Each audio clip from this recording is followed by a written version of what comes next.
the question on that. Make a motion to approve. Anybody? I'll make a motion to approve the minutes with that one adjustment. Second it. We have a couple of seconds, so pick one. Go ahead and vote. Aye. Aye. Aye. Aye. Aye. All right. 5-0 with one correction. All right, good job. All right, we're gonna go ahead and move into projects. We have two projects on the agenda today. And we'll have staff come up, introduce the very first one, followed by the applicant.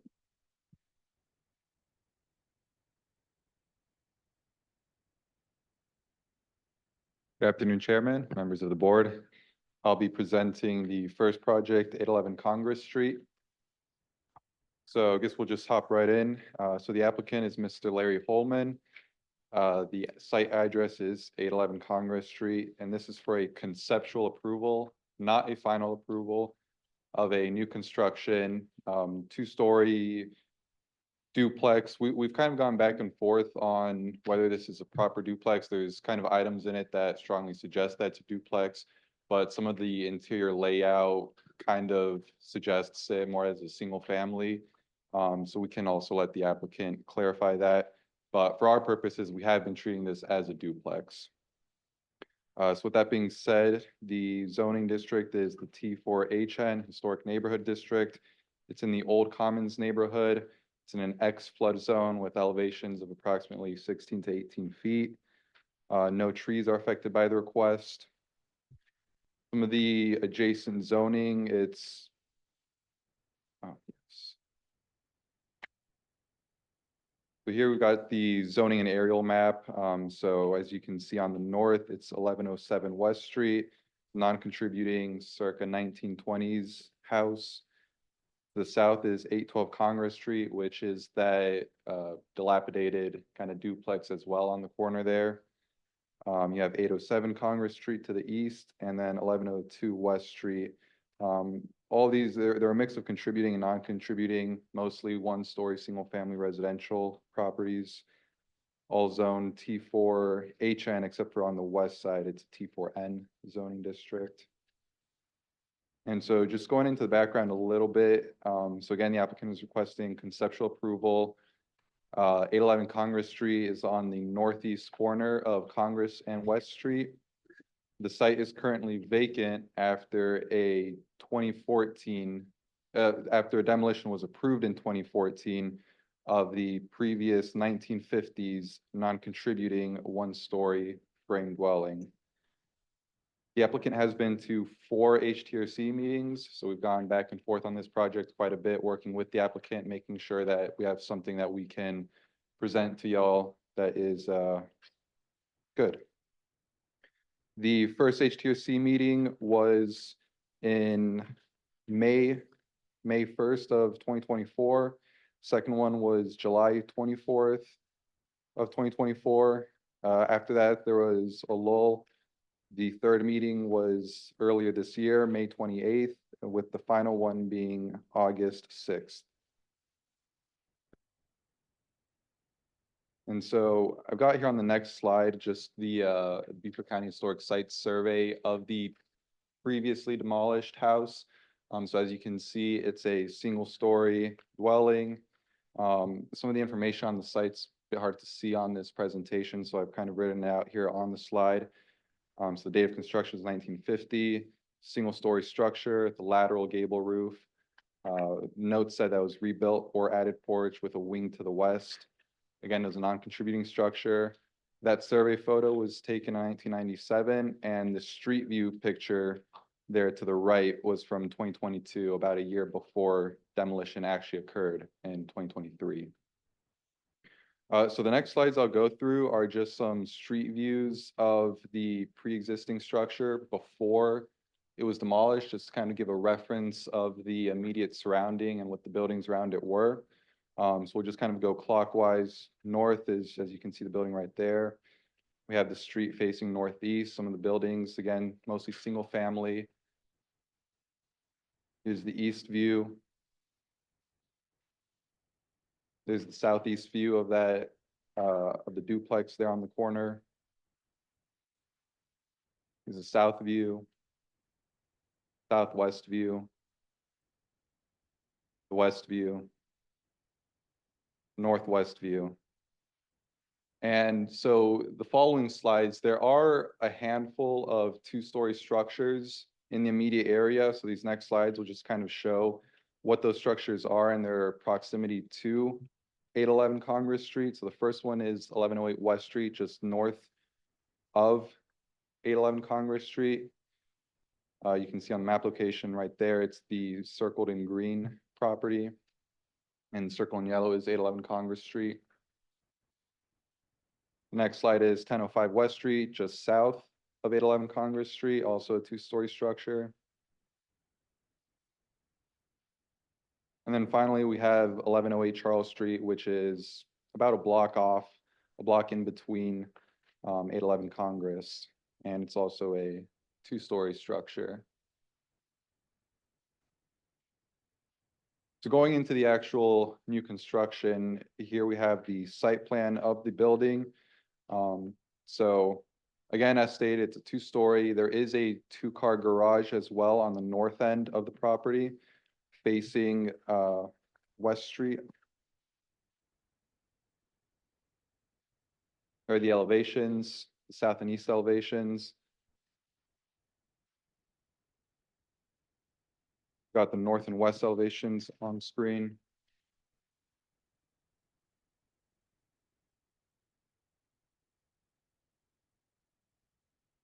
And so jump into the integrity guidelines and rationales. For conceptual approval, we feel that the project does meet all of them. The two main guidelines to know are the design guidelines. So as stated, this has gone through multiple revisions with the HTRC. We feel that has reached a level acceptable to staff to receive conceptual approval. And regarding the materials, a full material list has not yet been provided. Again, for conceptual approval, we think this is fine. Of the materials shown in the plan set, which I believe are on this slide here, it includes horizontal concrete board siding and stucco foundation, which again, as of this moment, we feel is appropriate. And the rest of the guidelines, we feel like it's not negatively impact the historic district or the immediate surroundings. With that being said, we support conceptual approval. We do have additional changes to be requested for the applicant to receive final approval when he does apply. They're quite lengthy. There's 8 of them, I believe, mostly architectural details. So I'll run through those real quick. So the first one is the rear gable, as currently shown, creates an odd connection with the main side gabled form, since it is taller than the side gable. So a small portion of it is visible from the front facade. We recommend lowering the rear gable so that it aligns with the top of the main gable. On the east elevation, move over to that slide. The main side gable form lacks a corner adjacent to the door, so the gable does not protrude from the wall as is shown on the west elevation, which we can look at here for reference. This is an odd detail and should be resolved. And we say refer to the east elevation on sheet A4 and the second floor plan on sheet A2 at the deck. The rear facade, which is the north side, the north elevation, appears to be very wide with only one set of gained windows on each floor.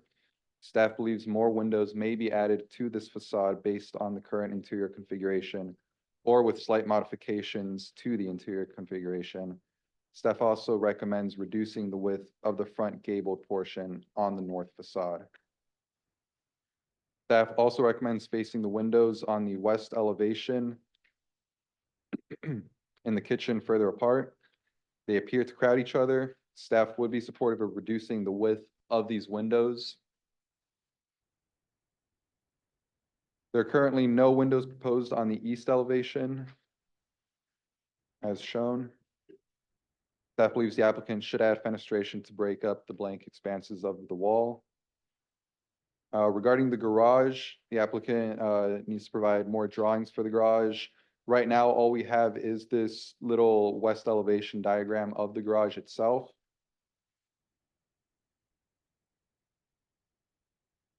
The staff also recommends adding more fenestration above the garage doors. The set of gained windows appears small on this wall with large expanses of siding on either side of it. So an option could be to break up those windows, to not have them as gained windows. And then finally, staff requests the applicant to provide an accurate site plan that includes the proposed lot coverage, as we currently do not have that, and that'll be important to obtain final approval and make sure that he is within the appropriate lot coverage requirements. And that is all I have. Thank you very much. All right, now's the opportunity for the staff, or for the applicant to, if something was left out, Mr. Holman, if, and you want to opine and talk to us about it, you're fine. You don't have to. You can wait and we'll ask you questions anyways afterward. Okay, so Mr. Holman doesn't need to come up yet. At this point, we'll open up the public comment. And we have Ms. Sunderla from HBF approaching. Good afternoon, Lisa Sunderla, Historic Beaufort Foundation. I hope y'all are all doing well. Actually, we can see it on there. Our Preservation Committee had an opportunity to meet on Friday and discuss the project. Mr. Holman wasn't able to join us, but at the HTRC meeting, he had worked to make changes to the property through the various phases that he went with the HTRC and until we saw it the last time. We are in agreement with all of the recommendations that staff has made to go towards final approval. The one suggestion that did come from our committee with regard to sort of more symmetry and alignment with the building from a massing perspective, it seems awkward the way that the building, I guess, extends to the back. And as we know, that gable is peeking up over the top. So the suggestion came from the committee to be able to shift the front portion of the facade to the right so that everything lines up better without the side portion being seen with the stair and everything coming off the side. If you move the portion of the facade into, I guess that's the living room area to the right, then we think that that would make a huge difference in minimizing the the scale and height of the building, and then also lower that gable in the rear as staff recommends. That'll make a huge difference.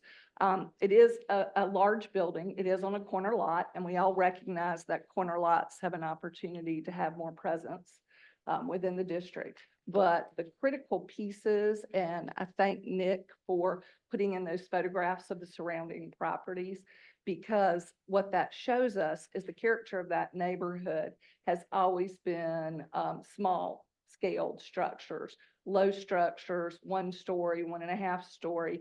And there are a couple of buildings down the street either way that do show 2-story, but their mass and scale is much different than this one. And so I think the goal is to try to minimize it as much as possible. We understand what he's hoping to do with that property, but any efforts that can be made to minimize the whole size of it would make a huge difference. The building that we're most significantly concerned about is 810, 812 Condress, directly across the street. Y'all, when we did our walking tour, we went by that property, and that is one of the ones that's on the city's targeted list as a priority of properties that needs attention and help and preservation. It's the last of 5 duplexes left within the historic district of that kind. It has the pressed tin roof. It's, and it is truthfully in danger as it stands, as it is now. So, whatever we can do to protect that corner, to protect that area is most important. And usually when we're looking at height, mass, and scale, we say be cognizant of the adjacent properties and what the history is of that streetscape and viewscape. And that streetscape and viewscape is of much smaller single family structures, and then the duplex across the street. So thank you. I hope that wasn't confusing, but I appreciate the opportunity to speak. Thank you. All right, we'll entertain additional public comment. Mr. Smith. Hello, Jeremiah Smith, 1107 West Street. I'm the north neighbor. Hello, and thanks for your service on the board. I just hope that the mass and scale will not be much of an issue. I submitted recently 709 Green Street, a two-story double front porch. I got a little pushback at first, and I brought back maybe 20 pictures of surrounding buildings in the neighborhood that are the same. There's two-story, three-story, 3.5-story buildings, not just a few blocks away. So I hope that won't be an issue for the applicant. I think it's a clever little plan. I like it. I trust and I hope that you and staff will work on, some of the massing and the details like I know you do. One specific suggestion, not to lower the back gable, but to raise the front gable. The back gable is already pretty low, and I think the front gable is already kind of low and could use raising. So that might resolve that issue of the gable peeking out over the back. Thank you. Thank you, Mr. Smith. Any additional public comment, either online or from our audience? Don't hear any, okay.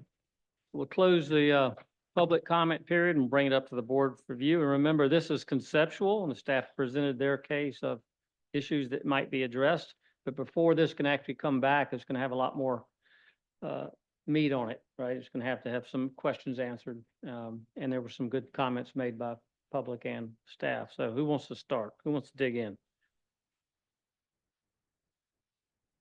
I'll start. Okay. I think my biggest issue is also the roof. And I was actually thinking raising the front part too could eliminate that, the difference in height. I know it won't, align symmetrically, if you were to slide the whole thing over, but I kind of like the idea of just raising that front roof, and I think that that's going to help a lot Okay. with getting rid of that strange detail. All right. Anything else related to, let's just stay on the elevation right now. That's a good point. The height of the building, I think, is an important discussion the board should always have. And this one's at 28 feet. The comment from staff and HBF was more about the gable protruding above the roof line, and there's some solutions for that. So, Mr. Holman, what we're talking about, and we have made no decision yet, but I just want to make sure you're clear what we're talking about, because you got to take this back and come back to us with something in the future if you decide to move forward. You're welcome to come up and listen. Yeah, because I don't completely understand what you're talking about. Well, that's why I want to kind of, Yeah, however, I've done everything that was requested by the committee right, okay. up to this point, everything that they asked. All right. Now, this is new to me. Well, let me explain something to you. All right, so you went through the initial steps. Yes. And you've gotten this far, and on surface, it looked like a great project. So I think you're in good shape. Here's the process. So the process now is that this board, these 5 members make a decision about the total package. And we may change something. We may not agree with staff. We may not agree with HBF. Gotcha. So you're gonna have to tune in, and we'll have to give it, there will be notes at the end that staff will give you based on what our decision is made. Like if we approve you for conceptual with some considerations, you'll know what those are. Right. Okay? But I just want to make sure you understand that we're not denying anything at this point. We're just talking about it. Right. Yeah. Understood. So- Thank you. Yes, sir. So at this point, guys, we're talking about First time in this rodeo, that, a lot of steps, but you'll get there. You'll get there. All right. So in this case, it's elevation, and some comments were made about, mass or height based on scale, based on neighborhood, and also based on just a general appearance, right? So we got 2 areas to look at. So you might want to talk about maybe, like I'm trying to see what the height of the first floor or second floor roof line is, and why the back is listed at 8 feet. What is the front listed if that gable's going that high, or is that just going to be attic space, non-related, differently done than the front? Just looks like attic space to me. Mm-hmm. Okay. I don't have an issue with the size of the structure. I think there's plenty of examples in the neighborhood where it's appropriate. If we're just sticking with the first staff comment, I agree with that staff comment that something needs to be done about it and Ms. Petrella. So I think the idea of raising the front makes sense. So they have a choice at this point, either raise the front or lower the back, and it depends on, when you lower, Which, it has impact on possible infrastructure, right? The architect. So if we lower it, what's your thoughts on this? Well, if I can ask the staff, was the staff recommendation was to match the lower gable? So that so it's not 28 feet high, but I would agree that with what this conversation is going, the front gable, in my opinion, needs to be increased to match the rear elevation. So 28 feet would be the height. Yeah. So it'd be a match or higher than the rear, right? In I general think it terms. would be adequate, yeah. Yeah. But I agree that the fact that that gable comes forward of of the ridge just seems to be out of character for this type of, there's really no reason to do that, but if, Yeah, yes, sir. So really, it's, the main thing is to just align the gables together. And I know, you saying raising or lowering? Raise the well, front. our recommendation was, lowering, but, and I know Meadows Architecture is online, so they can definitely speak to these, architecture related comments a bit more in depth than I can. But from my understanding, yes, it's to lower that rear gable. Okay. Yeah. How high is that front gable? can't The other see. one's 28 No number. feet, 2 inches, but 25 and a half feet or 26 feet. was it? I couldn't find it. No, I mean, I'm There's no. Oh, you're guessing. approximating, yeah. I think Jeremiah had a great suggestion of raising the front. I Yeah. absolutely agree in increasing the pitch because as That actually might play into, I'm not sure what I'm seeing on the current screen. You see that horizontal planking above the roof line of the gable of the front? There's a jog in it. I'm not quite sure what that is and whether or not that corner board in the center line of the stairwell is actual, recessed corner board where that porch deck is, and whether or not that is an opportunity to over roof that corner and bring that. you're talking about on the east elevation. Yeah, at the right bottom, here. Right here. Yeah, see, if this was up and that line came down Mhm. to here, not to here. Yep. It, I agree. it would make this box feel like the Mhm. gable box Yep. with the roof line up, and this would be equal. So I guess that what I'm hearing, everybody just so, and we don't need to ask anybody in the audience about this, but the point is, when we get to determination, I wrote down, roof is one of the issues. So when a motion's made in the future, if y'all still feel about that by the time we get done with this debate, then, well, I think if we can establish that 28 feet is not an unreasonable height, no, yeah, that's the other point we Yeah, gotta get to. Yeah, that's where I think that's, Okay. we should land on that because from the examples that they're presenting, seem like there are other examples that we could support this height. What I would question is when you move to the left and you look at the outbuilding, the scale of that Yeah. seems to be disproportional to this building and probably to existing other You took the outbuildings. garage. yeah. If you line them up side by side, you say it looks out of square scale. Well, it looks larger and it's a full two-story structure and it has a different hip roof versus the gable. I guess maybe the hip helps to diminish, the overall massing of that, but the scale of the garage to me seems more out of scale than probably the house would in the context of that area. Yeah, and it's not, Mhm. as mentioned, it was not fully developed, so they didn't have a lot to go on there, but just looking at the plate heights and stuff, it, being ground level and not raised at the 18 inches or whatever they're doing with their slab.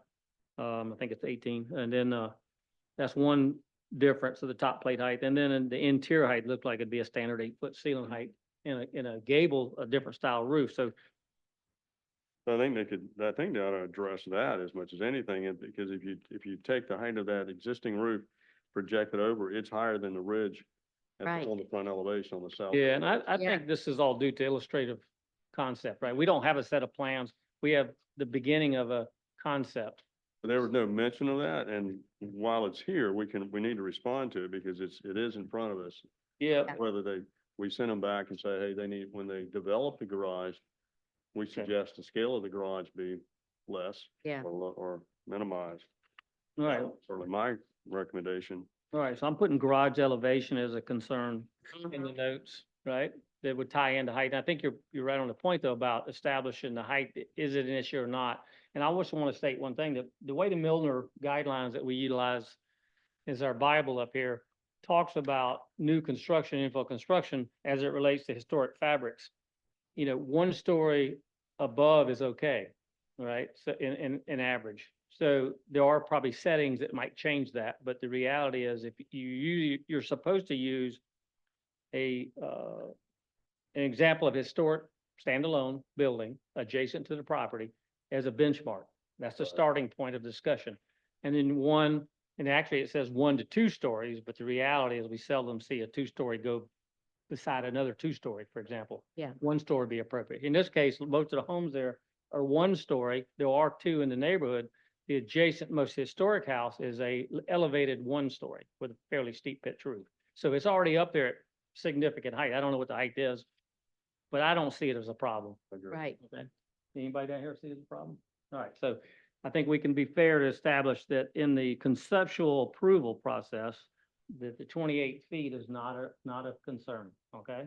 So now if they came back in with the next one and it was 32 feet, we might have a conversation, right? Right. Yeah. Different All right, conversation. so we hold it to 28 and make some corrections on the gables, minor corrections, and then redefine the garage to scale to make sure it's actually lining up to what we're seeing on the main house. I think that's the 3 things I've heard about elevation, right?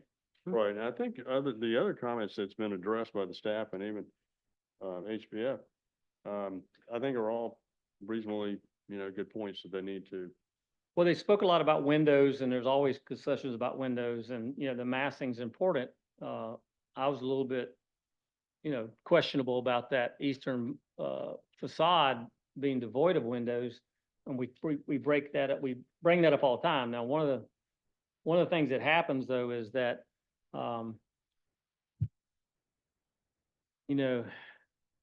old construction, historic properties, they didn't care about where the bed was. They didn't care about modern conveniences. So they built the building for the light in the air, right? Right. New construction almost always is an interior design restraint, is how do you place a bed or a piece of furniture? Some of the minor things I see, if we're gonna talk about window placement, if you notice in the second floor or on both drawings, there's closets along that wall. That's why Yeah. there's no windows. And I understand how the designer did that, or why, because if you move the closet to the other side of the bedroom, now you have no bed wall, Right. right? So that's the struggle we're gonna have to have is, You talk about the north elevation. Could you switch to that? I think that's the wall you're talking about. well, it's Yeah. the east, East elevation. east. It's the one on the screen at the bottom right here. The one with the closets, I think, is the north Well, elevation. to Oh, I thought that it was degree, west. Chairman, as designers and architects, we don't design inside or outside, we design both, and they have to be symbiotic. So Go to the north elevation, please. This, North has 2 that I can see. those are but if you look at the first floor and second floor plan, that's the 30-60 windows in the center. And then there's the closets that are, look at the, Yeah, I see what you're saying. this. so I think there's- it's closets and a bathroom. No windows there because of those closets. That's right. There's no window there because of that closet. Right. This window's on the front porch is appropriate, and the problem is if you put a window on that side and with that closet there and the bathroom there, you don't have any way to, this is the only bed wall you have. Mhm. Now, we know how people place furniture in historic houses, and it's never been a real issue. It's a design restraint, not a roadblock. You put the bed in front of the window. I mean, it's simple as that. So the question really comes for this board is, are the fenestration of windows appropriate in this case? Is the massing right? Is the void space, is it appropriate for the look of the building? Now, the front, I think, looks good, Mhm. right? I think the feel of the building looks good. I think the fabric material of the building fits what we're trying to do here. So I think all those things are very positive. I think the question really is there a need, first of all, to add or widen or shrink windows to balance something out? Well, But do we want to go through each number of the comments? Because I think some of them address each one. So I wrote comments for each one. I think for some, yes, for some, no. Okay, you want to go that way, we can. well, let's, maybe stay on this east elevation and, because I don't remember the staff having issues with No windows, or did I miss that? Because- What was the staff comment on the, just, So that was comment number 5 in our findings and recommendations. Yep. There are currently no windows proposed on the east elevation, and we believe that they should add fenestration to break up. And the I would lighting support expression. that, and there's ways to do it. Again, I think it's gonna take a plan rework. They could flip this in bedroom 4, they could flip the bedroom and our bathroom and the walk-in closet, get a window in the bathroom. In that scenario, the existing bathroom and bedroom 2 could have a window, and there's ways to get windows no, I agree with in you. this facade, and I think there should be, it should not Okay, be. It's all not a right. patio wall scenario, there needs to be penetration, or window openings. All right, so that's the one chain of So I thought would for that support this. room, for that part of the building. That's, remember, it's a separate part. The building has a step back unless we go into that conversation about, alignment. So you have the front building and then you have what I call the back building.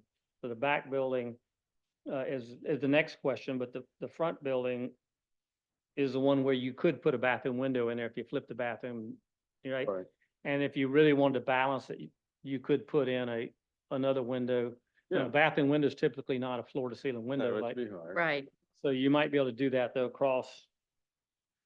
Now, we don't want to design it for, we just want to tell them if there's some lacking, missing parts that might be improved upon. Even for the benefit of the elevation, you could put a window in that one closet. Close against that, or opens to that wall anyway. There's not. they You're not could gonna fit put anything. shelves or anything. No, so. Well, the other, yeah, there's a couple of ways they could do that. The walk-in closet could have a window if they so choose, or they could flip the closets to the other side of the bedroom if they could figure out how to arrange them and move. Like right now, windows are ganged in the middle of the building at the rear. So those could be pulled apart. Goes back to, how much you believe in. Talking about on the north elevation? Yeah. These Yeah, were, yeah, yeah. if Yep. these were moved Split. away, then you got room for a closet, right? So how much of this, window placement are y'all concerned about? I mean, if you agree with staff, then, But yeah, I think, well, for me, the staff comments related to this, I agreed with. I thought that there's fenestration missing. My only thought with number 5 was, and maybe I'm mistaken, but I thought the east elevation was not a road facing elevation. It's not. That's correct. So I didn't know how much of that comes into consideration when, windows normally don't, we don't know, we haven't in the past, and to my knowledge, never really articulated because it's facing a neighbor, you don't have windows, right? And the only street has windows. I think the key is, what they're missing here is, where's your sunlight in this part of the country come from? southeast. All right, so you're missing all that afternoon sun coming across the building, coming into the house. So it's almost like it's begging to have some light come in those eastern side of this building, just for habitability of it. Sure, but I don't know how much of that's a design decision for us based on how much light they want to have versus what's appropriate versus not appropriate. I agree that if you go back to the east elevation, please, that it looks like a huge mass that's not broken up by any fenestration or architectural features. And so I didn't like that. I'm not heartbroken over it because it's not a street facing facade. I think it would benefit from additional fenestration, but I guess my question to you or the board is, how much does that matter if it's not street facing?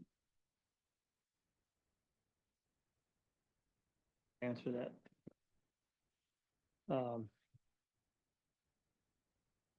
Living next to it. Looked out the window and just saw a big wall. I don't think that's relevant. What No. it does to me, because. We have allowed it. Huh? We have allowed.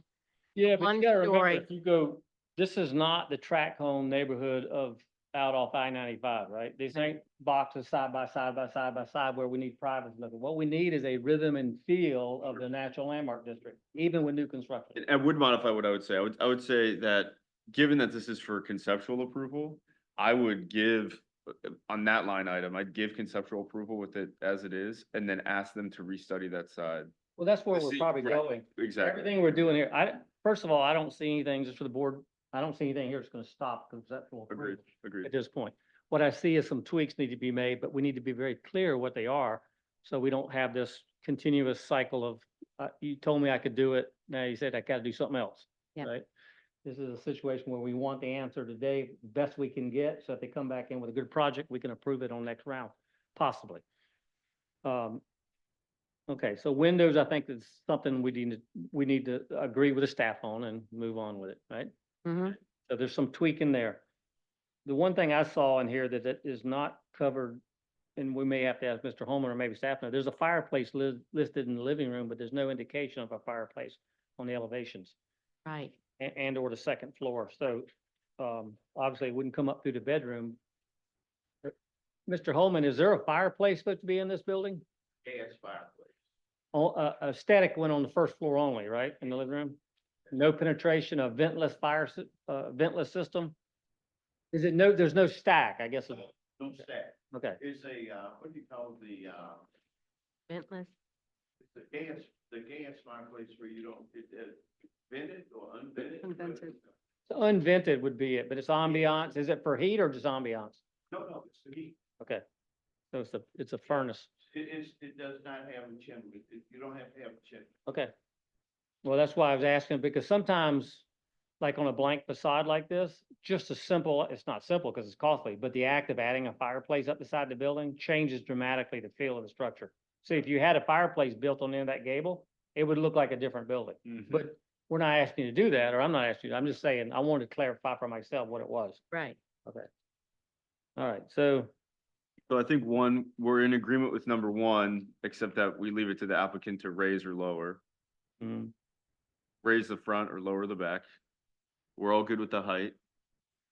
Number two, I think we all agree well, we haven't talked too much about it. You alluded to it, but I think that feature is weird. I well, think that's number 2, right? that's right. Yeah, I think that's a misprint. I think that's just a computer error. Yep. It doesn't look like logical design work. Right, so I think we can agree with number two, because that will be corrected. For number three, I think we mostly agree with splitting up those ganged windows or doing something on the north elevation. I wasn't sure what was meant by the second half of that comment. The staff also recommends reducing the width of the front gabled portion on the north facade. Which, Reducing- maybe I'm stupid. It's likely that I'm stupid. What are you talking about for there? Maria, if you're online, would you like to comment on that? Yeah, so pretty much what we were getting, it's kind of two different parts of they could be two different comments, but when you're looking at the floor plan and you're seeing the 30-foot 8-inch dimension, that's what we were talking about. They were like, it seems pretty wide, and hence why, they have such kind of a wide and low sloped gable. So that's what we were talking about. If they could reduce that 30-foot 8 inches in a little bit. That's what we were getting at with that comment. So I think it was sort of two separate things, but both having to do with that north elevation. And I think, our thought process was reducing the width of that, that wall and that gable. It wouldn't look so odd having just those two little ganged windows like right in the center and then having so much blank siding on either side. So really we're just with that comment trying to resolve what was going on in that north facade, if that helps. Got it. No, that does help. Thank you Yep. for that. But, so my thought with that in mind is either or. This is another one where I think the north elevation would be presumably facing the ADU, or the DADU. So I don't know how much the mass of that north elevation bothers me. I do think that the ganged windows in the center look a little odd, but once again, it's kind of an unseen part of the building. Well, yeah, all right, so first floor has a bathroom and a shower in that area.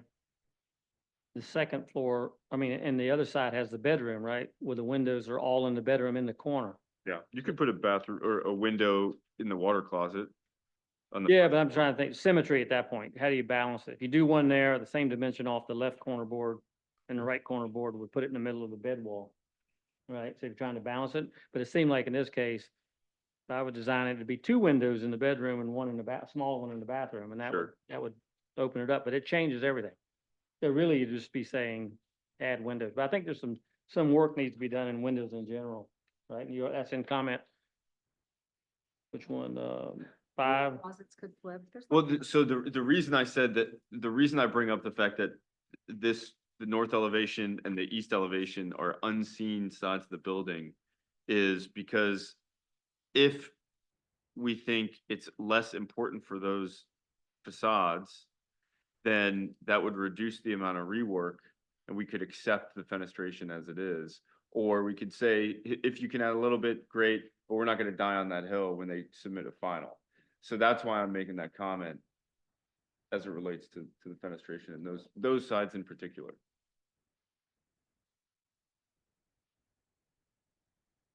All right, so we talked about roof line, we talked about windows. We don't have any real material choices up here. Anybody have any problem with them proceeding with the standard material choice for new construction in that neighborhood? This is the Commons neighborhood. Would they, it looks like there's shake in the gables. Would that also be hardy? Does anybody have any? It hardie can cover be, that? but I think that's the question. It looks like just a detail we either approve or not approve, for future.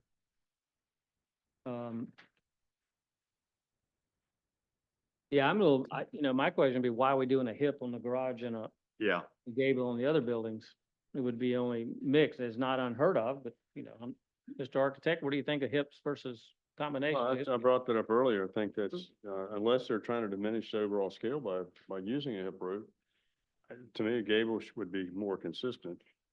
And a gable, it could be a lower pitch gable. I think. some I of it's think they need, excuse me, I think they also need to address that second floor mass, and by maybe bringing that in, also reduces the height, reduces the span on the ridge, so it's a combination, but yeah, the hip roof seems to be an anomaly in this scenario. I think it's been done, though. I think we have examples of that style where the hips and gables are combined with the hip being on the exterior building. I think there's some great examples of that in Beaufort, but you have to drive around and find them.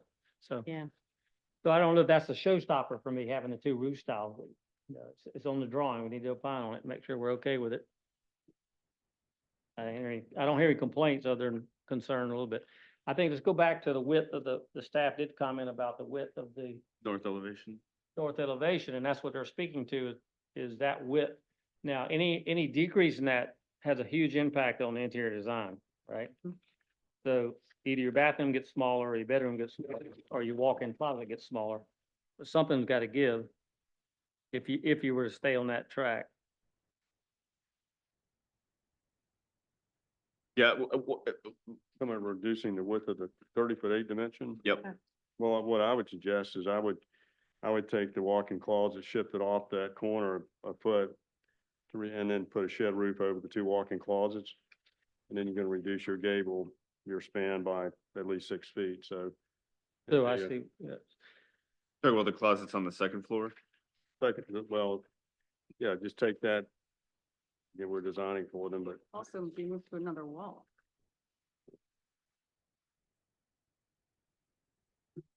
Yeah, I think it's problematic pulling that out, but I think because it goes up the second floor. But it could be, it's called design, people. It's called. I know, it can't be done. Built yet. Like it's minimal. Yeah, I heard what you're saying. Yeah, that makes sense. But, You should take this wall, shift it over here. You're reducing that down now to about 32. You can do it on the lower floor as well. You have to create that. And then what you do is you have this band now, this shed more relates to the other side. 38 feet now, what's about, 32 feet. it's all possible. Just, Question is what do we, how hard do you hold on to that? I think we're getting into the weeds here. think Yeah, I agree. staff did a good job. I agree, the staff has handled it pretty well at this point. Is there anything outside the staff comments that's not been addressed? I just want to make one comment about foundation since it's not on the staff's list, but I hope everybody realizes that slab on grade construction and concrete footers were something that Miller did not speak highly of in the historic landmark districts. They spoke most highly of all buildings being elevated with crawl spaces. Now, we've allowed so many to come in, I don't think I would think fight that ship battle. sailed, right? Huh? I think Chips that already ship has sailed, Yeah. but But the biggest discussion when that ship started to sail was how does it appear from the street?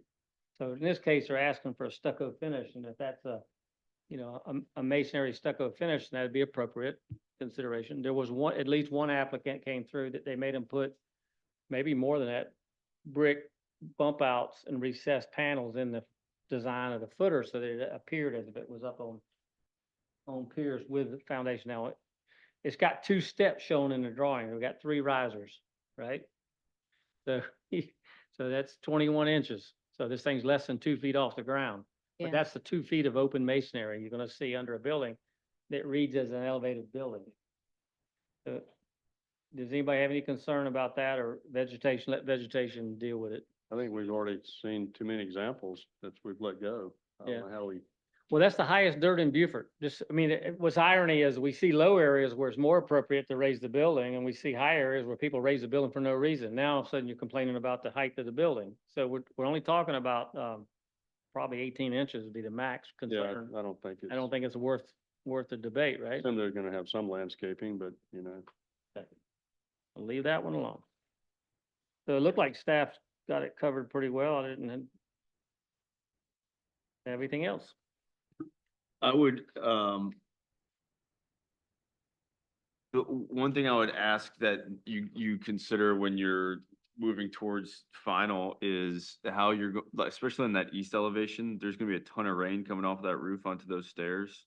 Just how you're gonna deal with drainage, gutters and all that. Just make sure that's incorporated in your final plan. That's all I gotta say on Good that. point. Material choices are gonna be critical. Yep. For survivability. Yep, yep. All right, so I think we beat this up enough to have what they've come in for, which is conceptual. If anybody wants to formulate a motion, it'd be nice. And the only other concern I had was on the lot area, since we don't know how big the garage is. We don't have I mean, once we add that, is it going to exceed? Well, they can't because they have to meet the requirements of the code. So So we're not even gonna address the garage. right? it'll come back with a site plan and final drawings and material choices if it comes back, right? And we'll have a chance to look at that. But if it doesn't meet the basic requirements, staff's gonna know. He's gonna know before he comes to us, Okay. right? So you have to meet the pervious, impervious requirements, and you have to meet the setback requirements.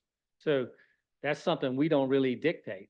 You know, those are Right. things that are fixed in law. So we can approve a building and it may not ever get built because, you know, and we've tried to make this process work. That's why he went to HTRC. Mhm. So we would not have a showstopper when it got approved at this level. I just felt like with it being on the drawing, like we had said earlier, it's like, do we address that since it's on the drawing and we are approving? I think that number 6 in the staff comments basically requires that they provide more detail on the garage, and that gives us Okay, another swing at it. all right. And that kind of Okay, addresses the ambiguity of it. I agree with you on that. Okay. All right, do we have a motion? Can we get a motion? We can. I have one more question. For the applicant, the timeline was very protracted. My only question is related as it relates to that timeline for it started in 24. You started in 24, you had some HTRC meetings, and then you had some more this year. Was there any part of the process that you felt protracted your timeline, or was it unrelated to the process? Unrelated? Okay.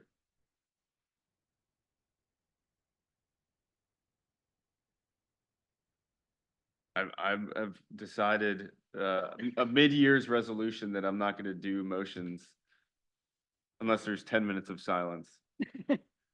All right, look, there's 5 of us on the board. Somebody make a motion, please. I'll make a motion Couldn't stand it. to give conceptual approval, with staff recommendations, with the caveat being that number 1 could also include raising the front gable and not necessarily just lowering the rear gable. Yeah. Okay, motion's on the table without a second. I second it. So we have a second. Any other debate or questions or concerns? Hearing none? Call the question, starting down here. Aye. Aye. Aye. Okay, so Mr. Holman, what that means is you'll get a letter from the city. It's basically their comments you already have, that you've already been working through with them. And when you come back, just make sure that you work with staff to get a full package, you know, try to do everything they tell you to do. If you want a final on the next go around for this particular project, make sure all those things are done. You know, cut sheets, colors, samples, all the things you're supposed to do, and they'll tell you what that is. And then reapply and come back and we'll see where we are. I think conceptually, and that's what you're here for, it's a wonderful project. All right, it looks like it's gonna fit in, it's gonna be part of the different fabric in the future, it's gonna serve a need. All those things are positive. So thank you. Oh. Yeah. All right. One thing that might be helpful to future applicants after the fact, I'm just making this thought because I don't want to lose it. I might look young, but I'm basically geriatric. Is after they get the letter from the board, if they could also be sent in an email, the link to the video that's online and given the time clips that represents their thing, then they could just hand that off to an architect and they can just watch it and see what was opined. That might just help them. That's so smart. Where it came from, they're smart. We can do I that. feel like it would be pretty simple to do, so. Add another layer. Add another layer. All right. Thank you, Mr. Holman. What's wrong with that? That one's closed. All right, we're gonna go ahead and, unless there's a problem, we're gonna bring 1107 Prince Street up. There's a problem. You guys made me break my You couldn't wait 10 resolution. seconds. Thank you. We have the applicant here for this one. Oh. He's here. Okay. We have the architect, actually. All right. So, moving right along, good afternoon, Chairperson, members of the board. I'm gonna try to make this a little shorter. So this 1107 Prince Street was in front of you on May 14th for conceptual approval. Today's request is for final approval. 1107 Prince Street is a single-family residential dwelling built circa 1960. It's a non-contributing structure within the northwest quadrant. You can see the location on the aerial map here. Here's an old street view picture. It doesn't really show a lot due to the trees and everything. The property is zone T4N. The request is basically to demolish some interior walls to enclose an existing screen porch in order to extend the a bedroom in the front. So bedroom number 1 would be extended towards the front elevation. The dining / kitchen area, the grand room would be expanded. Additionally, a new screened-in porch on the side. So on the eastern side of the house would be added onto, a new terrace would be added onto in the back, and a front porch would be added onto in the front. So that and a new driveway would be put in as well for 2 cars to be parked in the back of the existing dwelling unit. You can see on the screen or on your screens there that you can see kind of the outline of what is proposed. On the left is the existing with kind of the additions, the enclosed screen porch that is there now that they would be enclosing. The new screened-in porch on the side and the terrace, for that, they're going to be putting in new pilings, as you can see in the middle in this shot there. The right-hand elevation kind of shows what the proposed building would look like at the end of the day. The 3D renderings give a good oversight of what the new house, after everything's done and altered and added onto, would look like. So the northwest view angle is basically what would that be? And that's the western elevation. So southeast, you can see the screened in porch there with the front porch that they're adding onto. Southeast view angle would be the front of the house facing Prince Street. To basically the front porch, so to the left of the new front porch is basically that bedroom that's being extended towards the street, so that elevation is coming out a little bit more. In order to do so, they're putting in an additional window on the west side of that elevation. So when this was in front of you in May, basically to just kind of remind you of what was discussed in the summary of your comments, we said, or you said that all doors, windows should have, external grills, since they would be simulated divided lights with internal spacer bars, to ensure of that. Adding 1-2 more windows on the west side for the front bedroom, in addition to break up the continuous stretch of blank wall that was there before. Then restudied using horizontal versus vertical clapboard siding. So the last time they came to you, the siding that they had proposed was more a vertical board and batten versus lap siding. The recommendation also was for the windows to be fiberglass versus pure vinyl.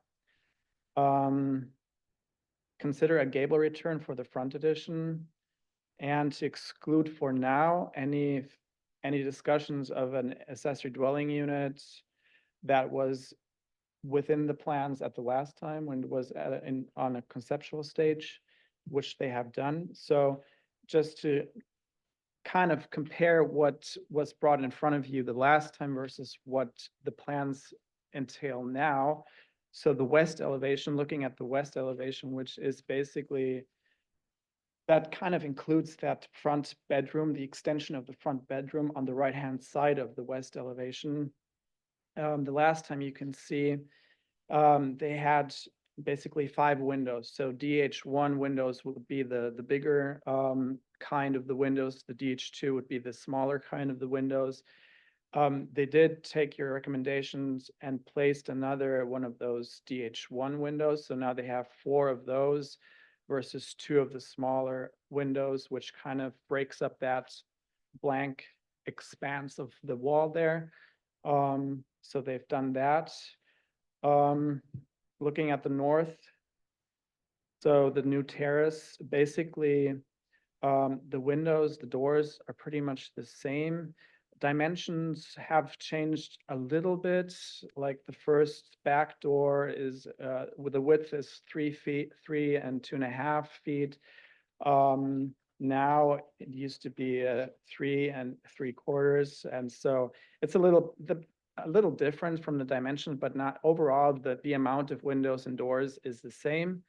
And in your packet, you will see the last time they brought their plans to you, they had windows and doors from Anderson. Now it's the Marvin doors and windows. So it is now fiberglass versus the vinyl. So you will see that in the spec sheet that is enclosed in your packet. Looking at the east, which is the new screened-in porch, you can see an additional window there on the left-hand side of the east elevation, where there was a kind of a little stretch of a blank wall, as you would say, maybe there. So there's an additional window in there. Overall, you can also see in the renderings that they have changed the concept of the siding. So the board and batten did go away, and they've changed it to a horizontal clapboard siding, which kind of flows a lot better, I would say, than the other.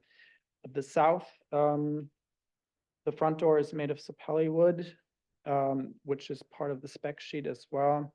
They, as I mentioned just now before, they changed from that board and batten to a hardy lap siding, a smooth hardy lap siding.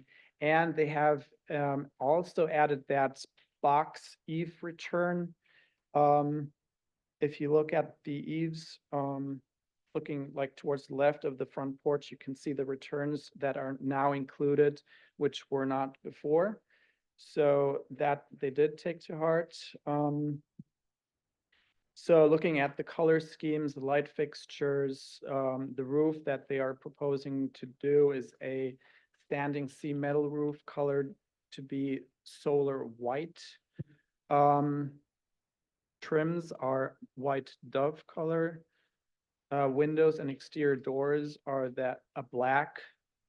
It's just a black from Marvin, basically. The front door is a sapelli wood with a dark stain. They have enclosed a spec on the exterior light fixture. As you can see, the siding is going to be a Elmira white color shade. The porch ceiling will be that atmospheric blue, light blue shade color. Additionally, which was not in your packet at the time that we prepared your packet, but we have some specifics on the service yard. It's a 6-foot wall, basically, to basically screen mechanical equipment. It's also horizontal lap port siding.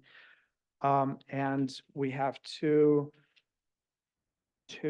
spec sheets for the roof. So it's a snap lock panel, metal, standing sea metal roof from 2 different manufacturers, basically. Looking at staff findings for this, because it's more of a rehabilitation project rather than an infill project that, as we just discussed before, the Secretary of the Interior standards that apply to the Historic Landmark District in this case, when we talk about rehab projects, and this kind of checks the mark, are new additions, exterior alterations, related new constructions.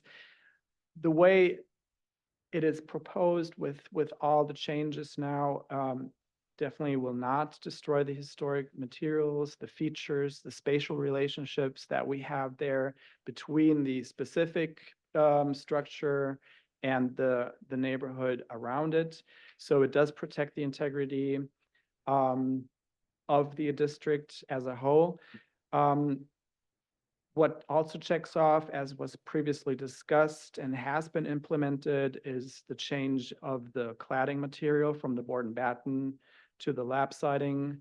The use of the SDL, simulated divided light windows, which are fiberglass. On the interior, it's a wood material. The applicant also has added more windows on the west facade where they are coming out with that expansion or addition on the first bedroom there, and have put in some windows too. So our recommendation is approval, final approval with these additional provisions that maybe maybe you would like to clarify window and door colors more. We feel like it's not fully the blackness. It kind of doesn't appear to be black, and maybe I'm not sure if it's black or not black. You could probably ask the architect here again. Revision of trim sizes for the window heads. Staff or matters kind of recommended using 1x6 instead of 1x8 or 1x4 on the sides. Remove small sections of standing sea metal roof on porch beams, and to reconsider the white roof coloring. So maybe instead of that, use a light or a dark gray, may look better than the white. That's basically our staff report to you. So. That all you got? That's all I got for you. Said you're gonna be short. I was short, Okay, I look forward to the next one then. all concise. He's physically short. Okay. Yes, maybe. Thank you. All right, so we heard from staff. Mr. Architect, would you like to come up? Do you have anything you'd like to add to his story? Okay, come on and tell us who you are and what you want to do. We know who you are, but we need it for the record. All right. Good afternoon, Benjamin Murillo with Frederick and Frederick Architects. I'm joined here with Jane Savage. She's one of the owners, so half the team is here. Just want to address a couple of the staff comments real quick, just so for your thoughts. So I did bring a sample of the window, and it's black as the intention. And for the head trim, we have it, I have it wide, mainly because we didn't want to leave a sliver of siding between the head trim and the freeze board. So, I mean, we could make that freeze board, deeper, wider, but at some point that's gonna get heavy, it's gonna look heavy. So that was the intention. And it may actually be closer to like almost like a 1x10 head trim is what it may end up being. But we're open to, And that's only above the doors though, right? that's above the windows and the doors. Yeah. So, because it'll be the head trim and then you have the freeze board, then you have that whole eave details right on top of that. And then what else do we have here? I have a sample of the solar roof, solar white roof, if that's something that you guys want to see in person. And was there anything else? You guys saw the cut sheet of the metal roof, and the service yard is 6 feet tall. That's all. Okay. Fine. Great. I think we'll open it up to public comment, and then we may have you back up to answer some questions when we're understand fully what we've got here. This is for final, so let's open the floor for public comment. Good afternoon, Lisa Sunderla, Historic Beaufort Foundation. Mr. Murillo had the opportunity to meet with our Preservation Committee on Friday, and of course, went through the HTRC process. And I do want to thank him for making the adjustments and modifications that he did to the designs along the way, because I think it is a greatly improved design, and especially sort of keeping and maintaining that 1960s form on the front facade of the original building. And I think it's very innovative and clever what they came up with for the rear of the structure.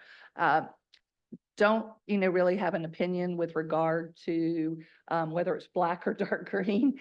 I think either is absolutely fine. We are in support of staff's comments. With the one question, I'd love to see what that solar white looks like. So if you do have a sample, oh, that's it. Okay. Yeah. And solar white.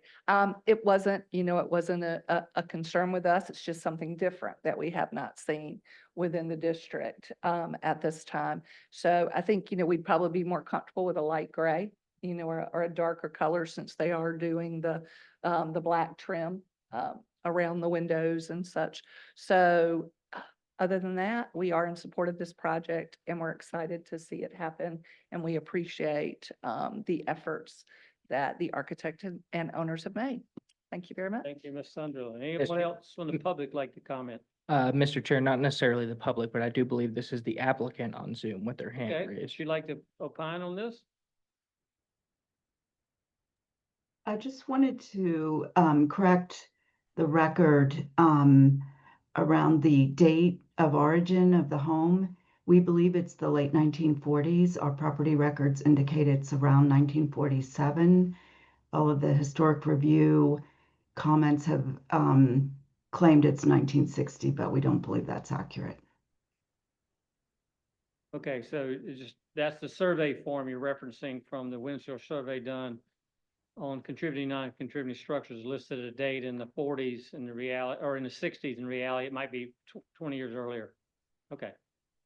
No worries, it's still listed as non-contributing. And unless you want to change it to contributing, we'll have this conversation over again. It changes everything. So, thank you for the comments. All right, any other public comment? All right, hearing none, let's bring it up to the board for discussion. And, I vaguely remember this, so maybe I wasn't at the last meeting, but I kind of like what I see. I do have some questions. So what do y'all think about it? By them changing the siding, it totally changed the look Maybe that's what it is. Yeah, it totally changed the look. It went from a modern farmhouse kind of look to, something that fits into the historic district. Not that anything's wrong with the farmhouse look. I like that. But I think for this area, I think it fits in like a glove. So I'm happy with all the changes they made.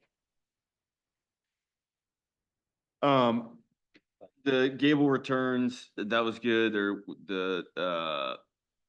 I know HBF mentioned that last time and we made that a point, so I'm glad to see that. I think that looks good. I think the project overall looks great, so I concur with just about everything. The 1x8, I see what the comment, the staff's talking about. Yeah. Here's my thought on the 1x8 versus trimming it down to 1x6.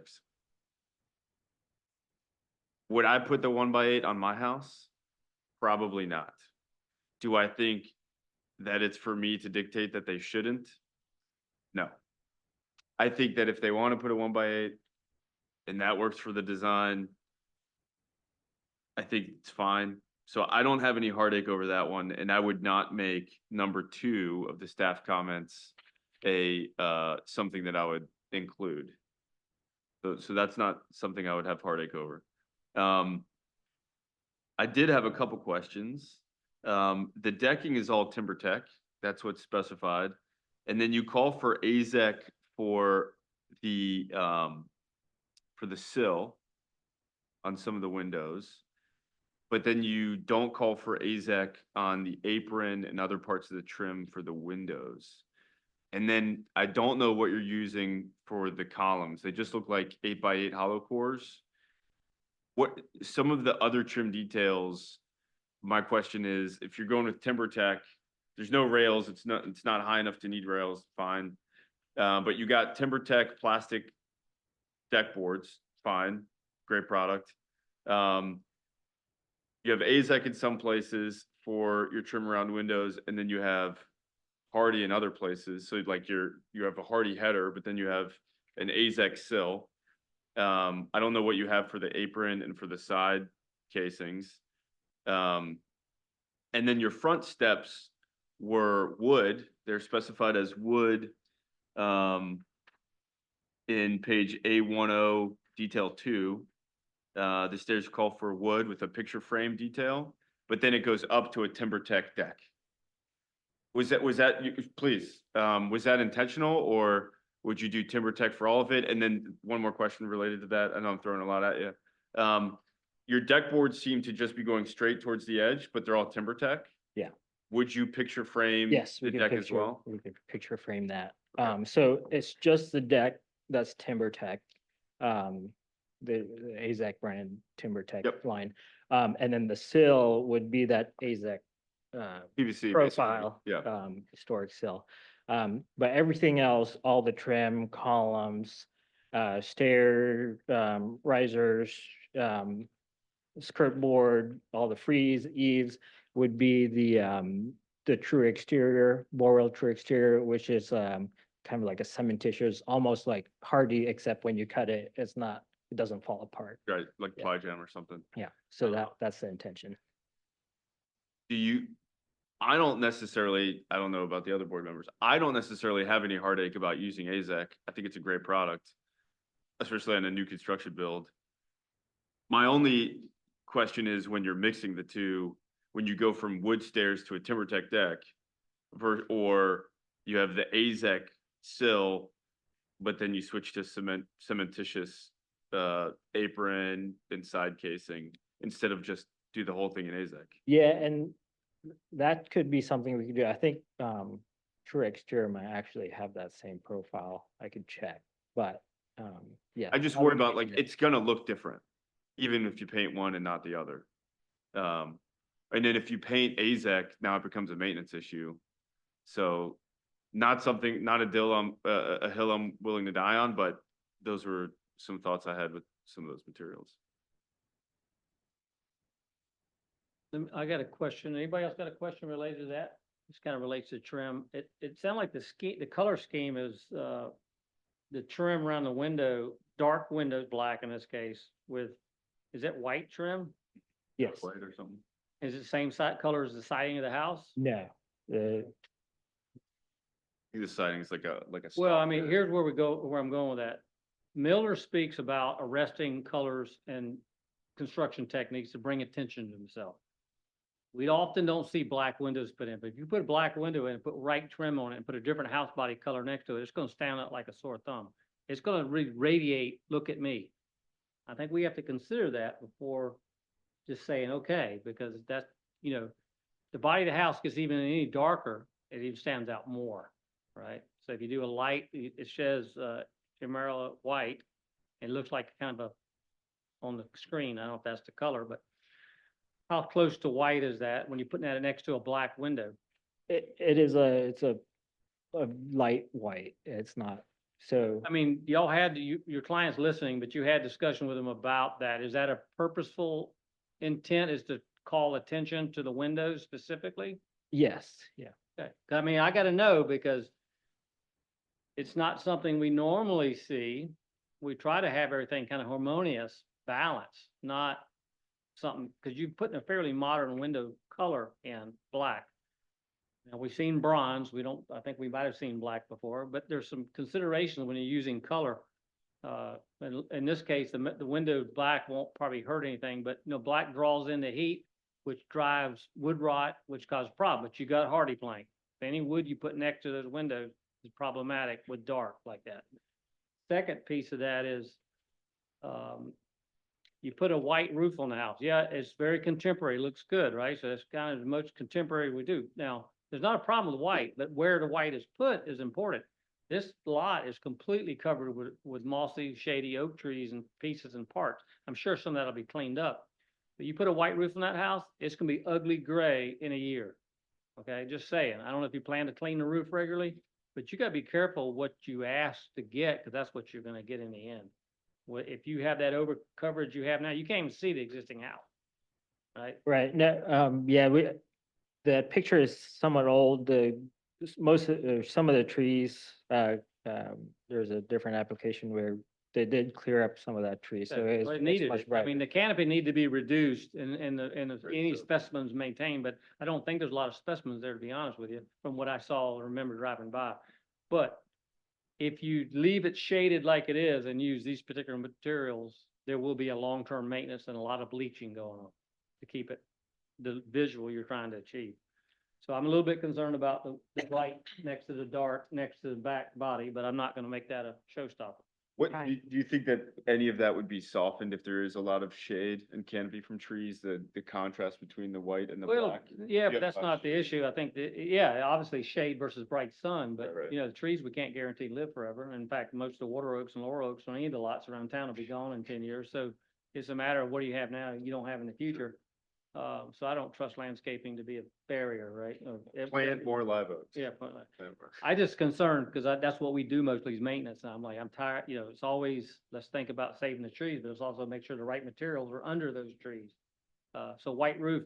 Now, the interesting thing about a white roof is I would venture to say that almost half of any repairs to old metal roofs is done with a white mastic. So there are a lot of white roofs in Beaufort, but they're up high, you don't see them. So, because the elastomeric coatings originally came in white is the primary color. And so white roof, yeah, you can do it. I just think you're gonna have problems later with aesthetics. So if the board agrees with the colors, I'm gonna leave it alone. I just want to make sure it's on the record. Well, Yeah, should we ask if the applicant's online, do they have a strong opinion one way or the other about white versus a light gray? If they can just say that they Yeah. don't care, then that, I mean, I think, Jane, feel free to interrupt me if you're online. But I think the intention is to pick a lighter color roof. I think they are open to, like a light gray or more of a gray. But Yeah. In May, we had a different color scheme for the house. We submitted this, we may come back again with a slight modification to the color scheme. We're looking for something off-white as the color scheme for the house, and we're open to roof colors being different than solar white. Yeah, because the white dove trim color tends to have like a gray tinge to it. So, I mean, the gray roof would be beautiful with it, the light gray, but I think at the end of the day, as long as you understand that very specifically spelled out in our guidelines, calling attention to yourself by the use of color on painting is not something we accept. It has to have a harmonic balance with the rest of the neighborhood. Now, there's some great examples out there where people got away with it. Well, would you consider this to be calling yourself attention, or would you consider painting your house pink and purple, calling yourself, you know, one is an extreme version of calling attention. That's what- I don't know it's that. subjective to Sure. us driving by, but when it's that well spelled out in the Miller guidelines that we have to at least talk about it, Sure. right? Yeah. We can't just assume. I just want the people to be fully aware of what they're getting into. Not that I have anything against pink and purple. But there are some pink and purple out there, so. I think it's a good looking project. Any other? Kicking some things around a little bit. Good comments on the materials for the decking and things, but how far, this is a final? This is Yeah, fine. final. You guys have got enough information? Second time, right? I'm good. I would just like to, I'm just curious, I would just like to see, or have you specified to staff before they build it, you know, are they moving forward with mixing AZEK with Hardy, or is it, are you gonna do more AZEK or more Hardy? We'll probably do more of that true exterior Yeah. trim stuff. I just think this isn't something that I'm gonna say as a condition of approval. I'm just saying it's gonna look different if you mix the two. Right, yeah, and yeah, I mean, we'll probably just go all true exterior. Yeah. Well, I'm gonna make a motion, since I already broke my resolution. Nobody seems to care. I'll make a motion to grant final approval, with staff conditions, but I would strike, staff condition number 2 and say that we don't care about that one. So conditions 1, 3, 4, 5, and 6, although the cut sheets and the screening for the HVAC have already been addressed. Yeah, I agree with him. I think they can look at that again and make sure those header boards aren't, that trim detail doesn't just scream at them. Yep. You know, that's 2-inch difference is all we're talking about, but it is significant. Okay. I heard a motion, accepted with staff, except number 2. Do we have a second? I'll second it. We have a second. Yay. Okay, let's kick the tire some more. Anybody want to kick it some more? Call the question. Huh? Call for the question. He calls the question. All right, let's vote on it. Starting down here. Aye. Aye. Aye. Aye. All right, thank you. Hope we Thank you. didn't beat you up too much. All right, that concludes the agenda items. If there's anything related that's good for the board to discuss, we can. Any information from the staff on training and or other? Yes, Oh, Yep. geez. um, Come on. we've tell had us some what- successful training sessions, and I was just wondering if you'd like to pick a date in maybe October, early November for another training session, and also a subject that we could prepare for you. Whether you'd like to do another tour or just kind of have discussion on some materials or other issues. Would we do it after the meeting or would it be a specific date? That could be either or. Either or. Can we think about it? Well, Do you have to give let's an think answer right about now? topics besides just, can we think about, yes, we need training. Let's find the topics, okay? So we don't necessarily need to make tours, right? But is there anything particular, like, I'm always fascinated hearing more about, it may not be enough information, but grant opportunity, or how grants, or how easements work. I have a different idea. What was that? Go ahead. Instead of a training, what if we did a workshop where we dove into the details of the application process and how we could make it even easier for citizens? I think a lot of progress has been made on that front, but the thing that I try to think about the most is if I was gonna run this process like a business, how would I best serve the customers? How would it be the best possible customer service experience? That's why I brought up the thing about if you send them the clip, just make it easier for them to do the revisions. It's not as painful. I think a ton of progress has been made. Kudos to you guys since you guys came on, since a year and a half, 2 years ago. That has made the process better. The timelines are being tracked. I think a lot is being handled. HBF is helping a ton. The HTRCs are being great. But I think there's always room for improvement. How can we make it even better? And maybe a workshop where we all spend some time thinking about that. So you're asking about a process discussion Like a workshop, just say, here's how, if you're gonna do a project, here's how you do it, and staff would present it. Or we just dive into the details of what the process is now and then see if we can identify ways to make it better. Well, does staff have anything on your brain already that says, look, I sure wish I could fix this, and my. I don't really know how much, what else we can do. I don't know either. I think, I don't I agree with you. There's always room for improvement. I think the Sure. side that Of I course. particularly don't like is the administrative side at the beginning. Some of that can be arduous to me. And specifically is the amount of forms you might need to fill out for permitting. That may be. Yeah, we did switch it, so we have a minor form that's not really as difficult and a major form. So we've changed that too, Oh, that's good. last few months. When is that online thing? But I mean, if that's what you want to talk. Weren't you guys, don't you have a contract to? Well, we've had a contract since I've been here, to move to an online EnerGov, but it just keeps getting delayed and, we're not in charge of the implementation of it, so it's been kind of a problem. So it was supposed to be this month. It was, of course, supposed to be the first of the year. It was supposed to be the first of last year, so. Yeah. Well, training ought to be stuff that we really get something out of. One, not necessarily keep But burdening staff with we could things to do. I have think like it a ought to little be- session on that if you'd like to just go through the little process, we It's can just an idea. I'm with. I think it Fine. could be in addition to what we do. I don't think it needs to be the total meeting, but We're not at all. It's just an But idea. to where Eric was going, I don't know the circumstances of the gentleman, the applicant that was here earlier, because he thought he'd done everything apparently. oh, Mr. Holman, yeah. So there's a disconnect somewhere. Now, it could have been on his end, I don't know that. But that's what we want to avoid, where somebody Yeah, comes here and think, let me finish. I think that If I was may, the more of a specific, if I may, sorry. I don't know the circumstance. I'm not implying that the staff has done anything wrong.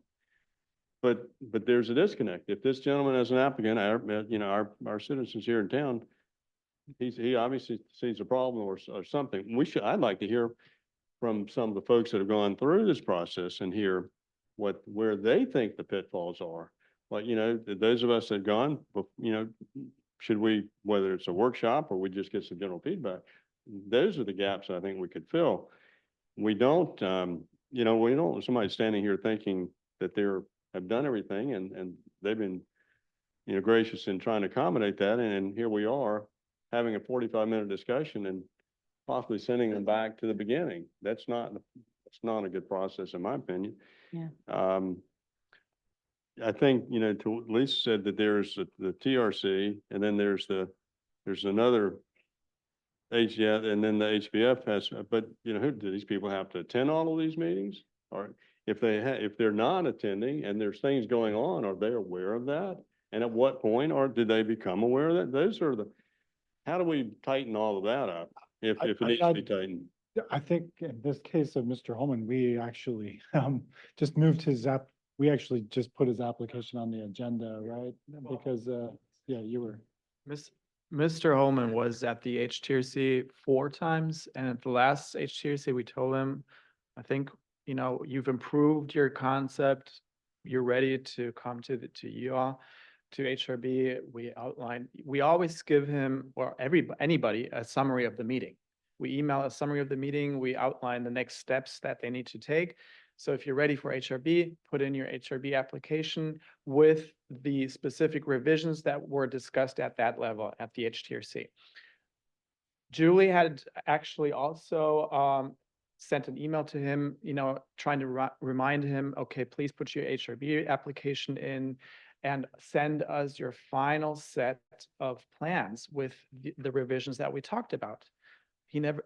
We never received those. So we decided, since he had already paid for that application to come to you all today, that we would still bring him or put him on the agenda for discussion today because we felt he was finally at that level.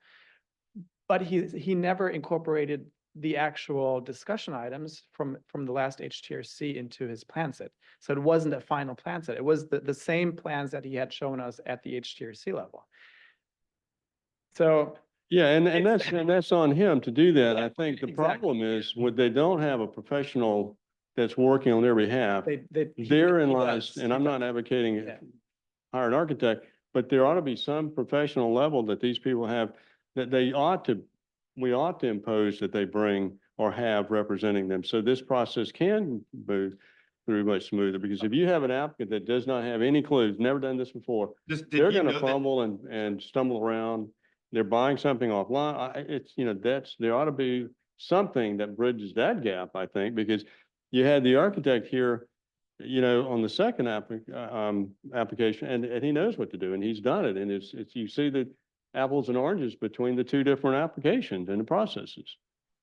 Just as a general business best practice, it's good to every so often kind of pause and think, what is my customer going to go through? What is the full journey of my customer? And can I map it out? And can I put myself in their shoes and understand where is it frustrating? Where are their knowledge gaps? Where can be all of these things? I would just. And even though we've made a lot of strides, and I think you guys have really done a great job with that, I think it's worth doing that every so often to see, what else could be done to help make it easier for whoever would want to. Sure, we can do that. I just, this was a specific thing that we tried as much as we could to help that Yeah. person. And I would just say, have you gotten any complaints on it? Because I think I'm kind of at a loss of what else we can do, because we're having a meeting, we're all giving comments, there's minutes of the meeting. We give them a detailed list of notes for the meeting. And then we try to help them and tell them when they need to submit before the HRB. And we even remind them and email them, this is when we need it, hey, you need to get it in today to hit the HRB. So I think, I mean, we could obviously improve, but I think. No, I think the opposite. I think we're that kinda- you guys have done a ton, is what I'm saying. I'm not saying you haven't. I'm saying that if you feel like you've done all you can, and you feel like you've done all you can, and I've witnessed, and I think most people have probably witnessed the fact that the process has improved considerably, and the people who have worked on it feel like, look, we've made all this progress.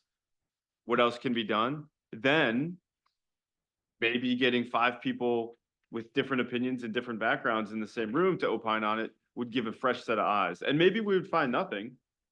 It's just a good idea to revisit every now and again, is all I'm saying. It's always educational to have a group sit and talk and debate about the merits of a process. We don't have to do that at all. It was just an idea. But the concept here is really, we are required to do training, period, of some sort on an annual basis. This board is. Question is, what training would we want? We can count the walk around, talk, lip and point as training. We can bring specific topics up in here and go. We can bring the Miller guidelines, say, print them all. That's our Bible. Let's spend one session, maybe after a meeting, this quick review, but it's going to take an hour. So, because what I think was happened, I see, if we're going to continue to use that as the backbone for how this board is supposed to look at things, even though it's a hard document to use for that, it's a maintenance document, you at least ought to have it, be more familiar with it. I mean, I bring up the comments all the time about the pieces I know, but I seldom hear any of you guys talking about the backbone, right, of the pieces. It's more aesthetic to you guys, but there are things like the colors and the material choice and things that are important to understand why they're even in the guidelines. It's the fabric of Beaufort and trying to hold that fabric. So maybe a training in that realm of the existing guidelines would always be a helpful annual reminder, right? That's one that would count. Okay. I still want to hear from possibly HBF about, tell me how these grants are supposed to help people. Now, we know a lot about those, but we don't know a lot. These easements, right? Tell us how the easements work, just to hear it. Somebody else might hear that and get something out of it. I might already know it, so what? But it'd be good to know, because I'm over at SCAD right now in their preservation program, and there's so much misinformation going on in general about grants and what's available, and it's even worse now because the federal government's like the National Park Service, in my opinion, has lost so many people, there's no continuity anymore. So Mhm. you can't get reports, you can't get answers, you can't anybody answer a phone. That's a fact, okay? So there are things coming down the pipe that I think will affect preservation. One may be monies in the future from the federal level. Second one may be our partners, maybe not the partners we think they are in the future, but we gotta know that. We should be talking about it. We should be asking those kind of questions. Anyway, so. So what I'm hearing so far is that a session on the Milner manual, specifically to some materials, colors. Was there anything else that you Were you guys? talking about the historic background of You were- of it? Or not the just the aesthetics of it? basis for the decisions? Is that what you're trying to get? The Yeah. basis for the recommendation? Interesting. At least have it, I mean, if we're gonna speak to that and that's our Bible, we at least ought to be talking about it every now and then. Okay, so I'd love to know more about not just like overall Beaufort, like when things started, how did things grow? How did communities get established? You know, what caused that? I think that would help us a lot, especially as we move later into like the 19th century, because even though they're technically not all covered in Milner, there is so much more out there that needs to be protected. And I think it's important that we understand why it needs to be protected. Just because it doesn't hit a certain date line doesn't mean it doesn't deserve some discussion. And I think that's really important too. so kind of like an architectural design history of some of the standards and But how we like- got there. Yeah, not just like aesthetically though, like why things were done the way they were at that time. In that era. You know, we talk about concrete block houses, you know, why was that? Was it because nobody had money? Was it, you know, like what was, Okay. that's well, what I would might- be I very might- interesting. I might to- ask but- Mike And I to- also, I love the idea of the Milner Review. Yeah. I would like to know more about how grants are written. Okay, so we got that, we got kind of an architectural basis guideline, history, grant and easements that, you know, we can talk to Lisa about, maybe she could, help with that session. And sounds like there was like, maybe we want to go through the process of, you know, A to the end, right? You know, from, the start to finish on, taking a project forward. Yeah, basically what it would be like if we were to apply and go through the process. I also find it very helpful to go and look at what other cities are doing in their preservation districts. You know, how they're applying new materials and that sort of thing. That's an Um, interesting, I mean, for Yeah, me, the that's watershed very trip to helpful. Charleston was nice. That was Well, great. we may be leading the charge here, Yeah. you know. Our little system here seems to be so defined, it's easier than like Savannah or Charleston. Yet we have the same pressures, the growth, you know, that's happening. What's happening in Savannah is phenomenal with SCAD and, you know, I did a tour today, walked through all the buildings downtown and just seeing the new stuff and seeing the, you know, some cause and effect, and then hearing the history about the stuff that's already too late to be dealt with, you know, because here they are, and a lot of it's federal government and agencies outside the scope and, you know, things done better or bigger than the neighborhoods, right? In other words, they didn't have any control. That was done because they needed a federal government building. They needed a whatever. These things were torn down and buildings were put up.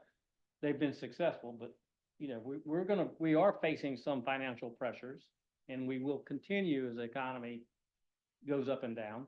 And if you just look at Beaufort's history, it might be the last one to feel a hit, but it's always the first one to recover. So I don't think the economy is going to be harmful here in the long picture. Meaning, if we do have an economy, it's been proven. It's like people sell their other home before they sell their home in Beaufort. The climate's here, they'd rather be here than somewhere else. Those type things. So I think we're going to face that in the future, but. Yeah, Well, I we looked could- up. We could yeah. add that's gonna be a long session, so. And it could be a separate session, all of I its mean- own. I mean, I find it very helpful. I go and I Google and I search and I'm, you know, part of another historic organization where we do learn from other cities and, you know, Baltimore and, you know, you can DC. I mean, there are tons of cities, New Orleans, that they're having to look at some alternative materials and just so that the people who were born and raised there for generations can stay there. So I think that's something that's important to me. Yeah, I think I would be in favor of an all-inclusive trip to 5 different cities over the think course so of a week.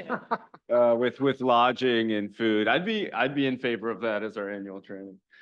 Did you have dates in mind that you I wanted to think it- throw That at us? is the Berman Property Group sponsoring Yes, the this, Bourbon Property this Group will be event? sponsoring that workshop. That's very kind of you. Um, I'll take y'all to Buzzard Island for a weekend. That might be So a I think good we have trip. 4 subjects that we can work on, but do you want to set a date now or do you want to come back and? I say we go ahead and look at dates. I think we should, because it's all gonna come really fast. The holidays are gonna be here, everybody's gonna be, I'm not gonna be here in October. I won't be You at wanna do HRB in November? October either. Want to so. do early November then? All right, we get, For yeah, we're the running out of holidays? time here. Folks Will gotta still go. be nice. Can we come back on dates? I need to look at calendar. I can't commit to anything right now. But you can't commit to that check, that's I right. can definitely commit to Sponsorship. an all-inclusive trip. All right, let's hold on the dates and, I don't think we can wait too long though for that. Because seriously, I mean, calendars are already. look, the easiest Right. thing for us to do is add it to a meeting date if it's, depending on the level of information. The hardest thing is to take a whole nother date to add, right? That seems to be the biggest problem. So Tuesday, Wednesdays at 2, versus, like, I can't go any earlier than 2, myself, but I could stay later. That's not, don't like to, but can, depending on the agenda. Right now, we've had like 2 agenda items today, 1 last time. We haven't had a big, you see a trend that's slowing down? Is that what's happening? All permits are slowing down. Okay, it'll slowing down. So maybe it will hinge in October's meeting schedule. Yeah, I mean, it's possible. There might not be anything on the agenda. I don't think we got really. That's what I mean is, I think what we ought to do is if you look at the agenda, see how fat it's getting. If there's not anything happening, go ahead and put something in there we can talk about, and then let's have the meeting anyways.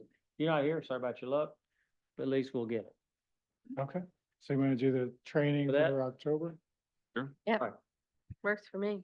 All right, I haven't heard anybody use that A word yet. Wow, that's just, somebody else makes one motion and it's to do a.